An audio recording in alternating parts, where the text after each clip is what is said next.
आदाब, मेरा नाम डॉक्टर सुवर्चला है। मैं जीवा फर्टिलिटी सेंटर्स में साइंटिफिक डायरेक्टर हूँ। आज हम एग फ्रीजिंग यानी अंडों के फ्रीजिंग के बारे में बात करेंगे। इसके क्या कारण है, क्यों ये सलाह दी जाती है कि आप अपनी एग्स फ्रीज करो, इसके क्या मेडिकल रीजन है और क्या सोशल रीजन है, क्या आपकी भी पर्सनल ओपिनियन यहाँ पे मायने रखती है, इसके बारे में हम समझने की कोशिश करेंगे। एग फ्रीजिंग प्रोटोकॉल तब किया जाता है जब आप अपने अंडों को फ्रीज करते हैं ताकि आप फ्यूचर में कभी वो अंडे इस्तेमाल कर सके। इसके बहुत सारे रीजन हो सकते हैं, उनके बारे में हम बात करेंगे।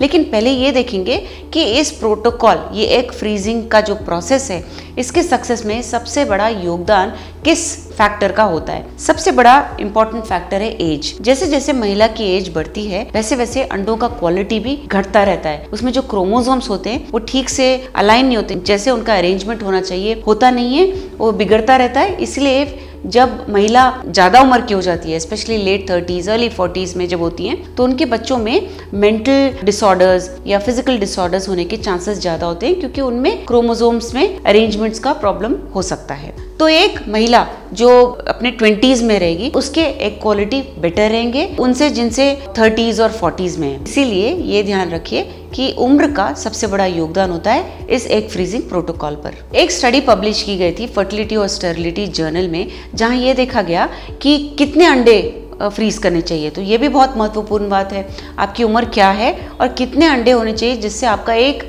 लाइव बर्थ हो सके। लाइव बर्थ यानी एक शिशु को जन्म दे सके आप। तो ये स्टडी पब्लिश किया गया था। इन्होंने देखा कि अगर आपकी उम्र 35 से कम है तो आपको कम से कम 15 मैच्योर एग्स, मैच्योर यानी जिस स्टेज में वो एग्स यूज किए जा सकते हैं उस स्टेज में वो एग्स होने चाहिए। तो कम से कम 15 एग्स चाहिए जिससे आपका सक्सेस रेट 80% हो सके। आपको लाइव बर्थ के लिए आप जैसे प्रेगनेंसी होके जन्म दे सकें एक हेल्दी बेबी को, उसका परसेंटेज 80% तक जा सकता है अगर आपने 15 एग्स दिए। तो यही मात्रा अगर आप 35 से 37 रहे बढ़ जाता है। उनमें 20 मैच्योर एग्स चाहिए होते हैं एटलीस्ट 80% चांस के लिए, सक्सेस के लिए। सक्सेस में प्रेगनेंसी के बारे में नहीं बात कर रही हूँ, लाइव हेल्दी बेबी के बारे में बात कर रही हूँ। तो इस उम्र में आपको कम से कम 20 अंडों की ज़रूरत होती है।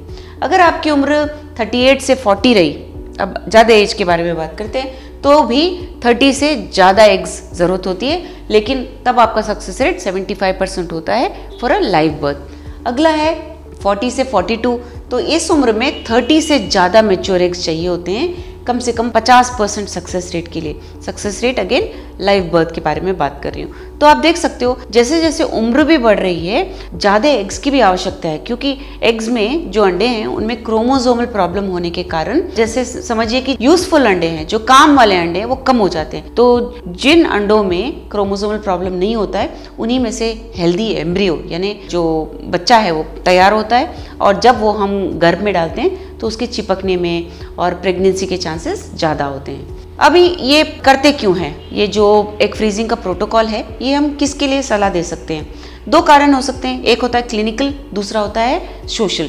तो क्लिनिकल में ये है कि अगर आप एक पेशेंट को देखते हैं कि कैंसर है, कीमोथेरेपी और रेडिएशन कराना है, तो कीमो और रेडिएशन के बाद अंडों का क्वालिटी ही नहीं नंबर भी कम हो जाता है। इसीलिए आपके फिजिशियन या आपके गायनोकोलॉजिस्ट आपको अंडे फ्रीज करने के लिए बोलेंगे। जब इस प्रोसीजर में अंडों को बाहर निकाला जाता है, उन्हें फ्रीज किया जाता है। जब आप कीमो और रेडिएशन करा लेते हैं, कैंसर एकदम ठीक हो जाता है और आप तब प्रेगनेंसी की प्लान करते हैं, तो वो अंडों को निकाल कर उसे IVF द्वारा आपको प्रेगनेंसी लाने की कोशिश की जाती है। यही नहीं, अगर आपको एंडोमेट्रियोसिस है, बहुत ज़्यादा एंडोमेट्रियोसिस है, स्टेज 4 है, जिससे क्वालिटी भी मार खा रहा है और आपको पेन है, डिस्कम्फर्ट है और आप प्रोसीजर कराना चाह रहे हैं, जिससे आपके डॉक्टर ने कहा है कि बेटर है अगर आप अपने एग्स फ्रीज कर सके ताकि फ्यूचर में आप प्रेगनेंसी के लिए कोशिश कर सके, तभी भी एग फ्रीजिंग किया जाता है। पॉलीसिस्टिक ओवेरियन सिंड्रोम, ये भी सुना होगा। इन पेशेंट्स में भी एग फ्रीजिंग बहुत अच्छा काम करता है, क्योंकि इनमें बहुत एग्स होते हैं बट क्वालिटी ऑफ एग्स कम होता है। तो अगर ये प्रेगनेंसी फ्यूचर में प्लान कर रहे हैं तो उन अंडों को लेकर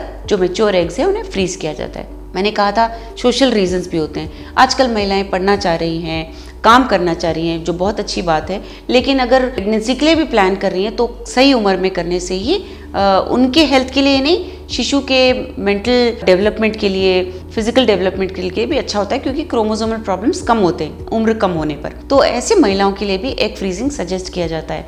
बहुत सारे महिलाएं, इनफैक्ट कॉर्पोरेट कंपनीज में भी देखा गया है कि एग फ्रीजिंग के लिए कॉर्पोरेट कंपनियों ने एनकरेज करती है, मेडिकल इंश्योरेंस देती है। तो ऐसे सिचुएशंस में suppose for example early 30s में महिला है, उनके एग्स अगर हम फ्रीज करें, 40s में आकर भी वो प्रेगनेंसी के लिए कोशिश कर सकती है, क्योंकि जो उनके अंडे हैं वो 30 की उम्र में ही फ्रोजन है। वो 40 पर भी अगर आए, उनके अंडे 30 ईयर्स के ही हैं। तो ये बहुत अच्छा प्रोटोकॉल है। ऑफ कोर्स आपको ये ध्यान रखना चाहिए कि प्रेगनेंसी ज़्यादा डिले भी नहीं करना है, क्योंकि आप जितना डिले करोगे प्रेगनेंसी के दौरान भी कॉम्प्लिकेशंस हो सकते हैं। एग फ्रीजिंग एक अच्छा प्रोटोकॉल है। इसके बारे में अगर आप और जानना चाहते हैं या एग फ्रीजिंग करवाना चाहते हैं, अवश्य जीवा फर्टिलिटी सेंटर्स आइए। धन्यवाद। हमने इस वीडियो बनाने के लिए बहुत मुशक्कत की है। मेहरबानी करके हमें लाइक और सब्सक्राइब ज़रूर कीजिएगा। शुक्रिया।